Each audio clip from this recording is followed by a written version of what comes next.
শুভেন্দু অধিকারীর আত্মসহায়ক চন্দ্রনাথ রথ খুনে এবার ঝাড়খণ্ড যোগ। চন্দ্রনাথ খুনে ব্যবহৃত বাইকটি ধানবাদের এক বাসিন্দার নামে নথিভুক্ত। ইতিমধ্যেই বুধবার মধ্যমগ্রামে চন্দ্রনাথ খুনে গোটা ঘটনার মাস্টার মাইন্ডের খোঁজ চালাচ্ছে সিট।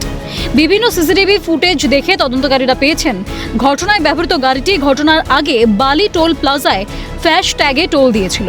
সেই সময় ইউপিআই এর মাধ্যমেই সেই টোল প্লাজায় টাকা দেওয়া হয়েছিল। সেই ইউপিআই আইডির সূত্র ধরেই তদন্তকারীরা ঝাড়খণ্ডের এক ব্যক্তির হদিশ পায়। অন্যদিকে উদ্ধার হওয়া একটি বাইকের সূত্র ধরে ধানবাদের এক বাসিন্দার খোঁজ মিলেছে।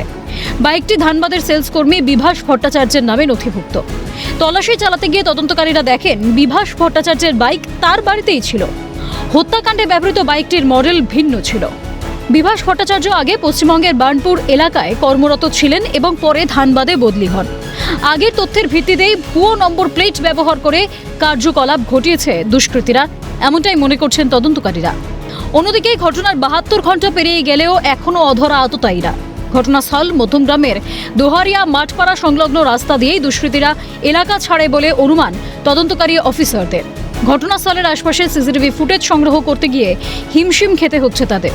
পুলিশ সূত্রে খবর, ওই রুটে থাকা একাধিক সিসি ক্যামেরা দীর্ঘদিন ধরেই বিকল অবস্থায় পড়ে রয়েছে। ফলে আততায়ীদের গতিবিধি, ব্যবহৃত বাইকের নম্বর শনাক্ত করা সম্ভব হচ্ছে না। আশপাশের বিভিন্ন দোকান, বাড়ি ও ট্রাফিক পয়েন্টের সিসিটিভি ফুটেজ খতিয়ে দেখা হচ্ছে। না, এরকম ঘটনা তো ঘটেনি, তবে ঘটেছিল আর একটা তৃণমূল আমলেই আর একবার ঘটেছিল। তখন একটা নিরীহ ছেলে মারা গেছিলো এখানে। তারপরে আবার এই ঘটনা। কতটা আতঙ্কিত আপনারা?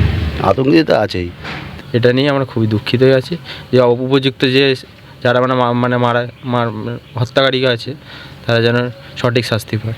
চাই উপযুক্ত বিচার চায়, যারা ঘটনার সাথে জড়িত আছে তাদের উপযুক্ত বিচার চায়। রাজ্যের মুখ্যমন্ত্রী শুভেন্দু অধিকারীর আত্মসহায়ক চন্দ্রনাথ রথের খুনের 72 ঘন্টা অতিক্রান্ত হয়ে গেল, এখনও অধরা আততায়ীরা।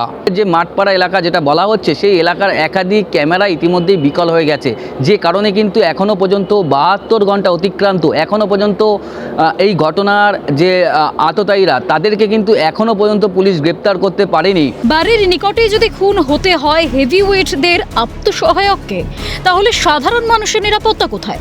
কেনই বা চন্দ্রনাথের ফ্ল্যাটের কাছেই তাকে হত্যা করার জায়গা হিসেবে বেছে নিয়েছিলেন আততায়ীরা? ঘনাচ্ছে একাধিক রহস্য। অনজিৎ সেন ও অপু শীলের রিপোর্ট, ক্যালকাটা নিউজ।